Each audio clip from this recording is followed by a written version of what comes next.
एक लड़की अपने ममेरी बहन के ससुराल पहुंच जाती है गर्मी की छुट्टियां को बिताने के लिए। लगभग उसकी उम्र 16-17 साल होगी। वो अपने जीजा के घर पर पहुंचती है और काफी एंजॉय करती है गर्मी की छुट्टियों में। कुछ दिन बीतने के बाद उसकी बहन की नजर उस पर पड़ती है। तब वो देखती है कि वो अपने जीजा के साथ आपत्तिजनक स्थिति में है। यह सब देखकर उसकी बहन को तब समझ में आता है कि वो गर्मी की छुट्टियां बिताने के लिए नहीं बल्कि अपने जीजा से मिलने के लिए उससे प्यार करती है, इसलिए यहाँ पर आई है। घर में हड़कंप मच जाता है और ये सब देखकर उसकी बहन वहां से तो भाग जाती है, लेकिन कुछ दिन बाद मामला सुधरता नहीं है और उसकी जो बड़ी बहन होती है वो भी अपने मायके चली जाती है। मायके जाने के बाद वो कोर्ट में एक अर्जी तलाक की लगाती है और उसके बाद ये सारा मामला, अभी इसी बीच उस व्यक्ति का वहां पे हत्या हो जाता है और पुलिस इस हत्या की वारदात को सुलझाने में इतनी उलझ जाती है कि पुलिस को समझ में नहीं आता कि आखिर इसकी हत्या हुई तो हुई कैसे। ये सारा कहानी कैसे सुलझता है, आइए हम सिलसिलेवार तरीके से समझने की कोशिश करते हैं। राम राम, आदाब, सत श्री अकाल। मेरा नाम अमर है और आप देख रहे हैं क्राइम स्टोरी। आज की कहानी है राजस्थान के बूंदी शहर से। राजस्थान के बूंदी शहर से ही रहने वाले एक पुलिस कांस्टेबल जिनका नाम अभिषेक होता है, वो शाम को घर से निकलते हैं ड्यूटी करने के लिए। घर वालों को ये बोलते हैं कि मैं ड्यूटी करने के लिए जा रहा हूँ और हो सकता है थोड़ा लेट मैं लौटूंगा। ये कह के वो घर से निकल जाते हैं। सुबह तक ये घर वापस नहीं आते तो घर वालों को बड़ी चिंता हो जाती है। वो इनका फोन लगाते हैं लेकिन अभिषेक का फोन जो है स्विच ऑफ मिलता है, उनका फोन नहीं लगता है। अब ये अपने दोस्तों के यहाँ, उसके रिश्तेदारों के यहाँ इधर उधर पुलिस चौकी में भी फोन करते हैं लेकिन इसका कोई पता नहीं चलता है। अब परिवार वालों की बेचैनी धीरे धीरे बढ़ रही थी कि बेटा बोलकर गया था कि मैं ड्यूटी जा रहा हूं और जल्दी आ जाऊंगा, लेकिन उसका मोबाइल भी स्विच ऑफ जा रहा है। और तभी इसी बीच बूंदी स्टेशन से उनको घर पर फोन आता है कि अभिषेक ड्यूटी नहीं आया था, अब वो बीमार है या क्या है, इसकी हालचाल लेने के लिए पुलिस वालों ने उसके जो दोस्त होते हैं उसको फोन करते हैं। तब परिवार वालों को पता चलता है कि वो तो ड्यूटी भी नहीं गया था।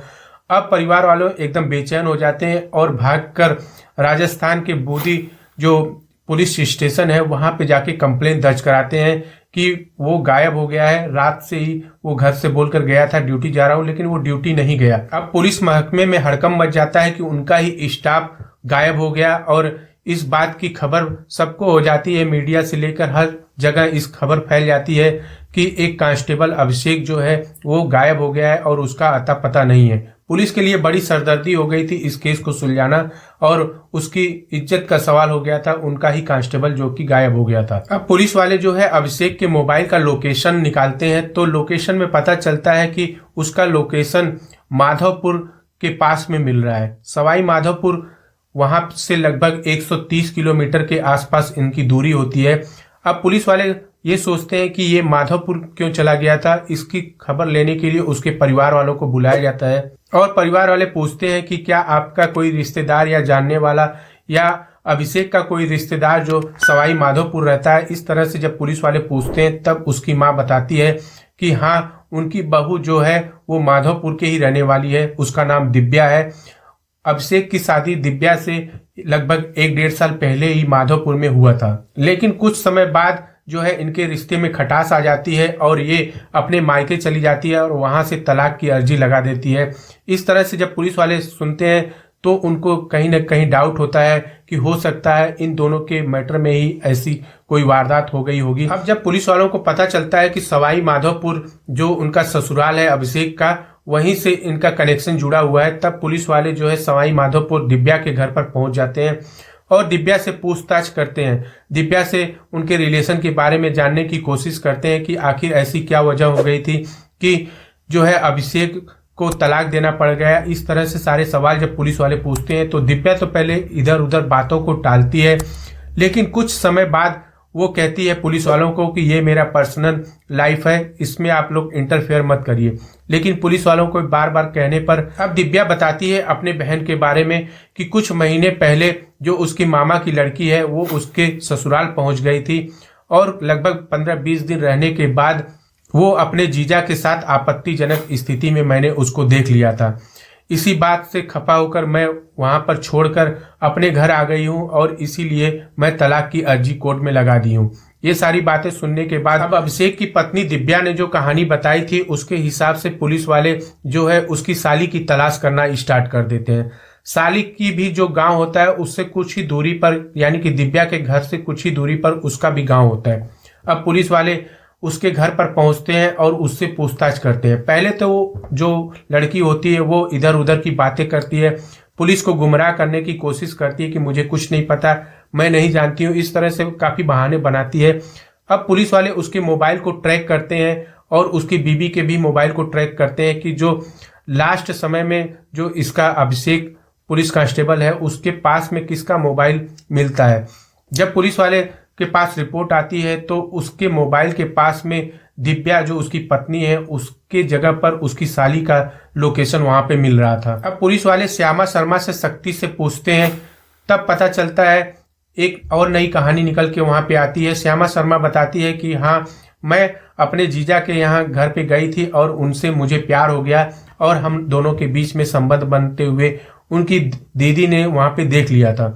इसी बात से नाराज होकर वो अपने मायके चली आई थी और मुझे अभिषेक से प्यार हो गया था। लेकिन इसी बीच मेरी जान पहचान नावेद नाम के एक लड़के से हो गई और मैं उससे भी प्यार करने लगी।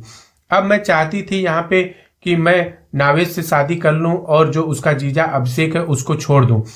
लेकिन अभिषेक उसको छोड़ने के लिए राजी नहीं था, क्योंकि अभिषेक जो उसकी बीवी भी वहां पे छोड़ के चली गई थी उसके चक्कर में, और साली भी अगर हाथ से चली जाती तब तो उसकी जिंदगी वीरान हो जाती वहां पे।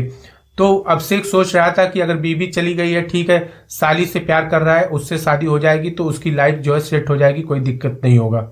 लेकिन जो उसकी साली है श्यामा शर्मा, वो अभिषेक से पीछा छुड़ाने चाहती थी। उसने नावेद से प्लान बनाया कि किस तरह से इससे छुटकारा पाया जाए। अब श्यामा शर्मा जो है अपने जन्मदिन की बात अभिषेक को बताती है कि मेरा जन्मदिन है, तुम मुझसे मिलने के लिए यहाँ पे आ जाओ उसके घर पे।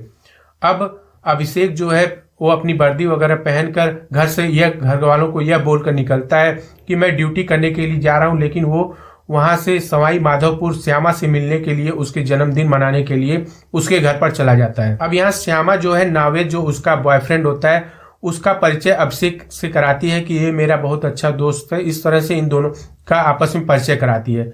अब श्यामा और नावेद के हिसाब से जो उन्होंने प्लान बनाया था उस हिसाब से ये लोग प्लान करते हैं रात के समय में ही विजयगढ़ किले में घूमने के लिए। दो बाइक, एक तो जो अभिषेक अपनी बाइक से ड्यूटी के लिए निकला था वो बाइक, और नावेद अपनी बाइक से, ये दोनों लोग बैठकर उस किले के पास पहुंच जाते हैं। सारा षड्यंत्र वहां पे रचा गया होता है। जैसे ही ये अभिषेक पुलिस कांस्टेबल उस किले के अंदर जाते हैं तभी नावेद जो है पीछे से उनके ऊपर हमला कर देता है और सरिये से हमला करने के बाद जो है अभिषेक वहीं जमीन पर गिर जाते हैं। इसके बाद श्यामा शर्मा और नावेद ताबड़तोड़ उन पर हमला करते हैं जब तक उस कांस्टेबल का वहां पे दम नहीं निकल जाता है। इसके बाद वहीं पर गड्ढा खोदकर उसको वहीं पर जमीन पर गाड़ दिया जाता है और उसकी वर्दी वहां पे उतार कर दूर ले जाकर वहां पर फेंक दिया जाता है, और कुछ दूर आगे चलकर उसका जो बाइक था उसको भी एक कुएं में डाल दिया जाता है। अब पुलिस वाले जो है श्यामा शर्मा के बॉयफ्रेंड जो नावेद होता है उसको भी गिरफ्तार कर लेते हैं और इनकी निशानदेही पर विजयगढ़ किले के अंदर जाकर उसकी डेड बॉडी को वहां से रिकवर किया जाता है। लगभग इस कहानी को सुलझाते सुलझाते पुलिस वालों को लगभग 110 दिन हो गए थे।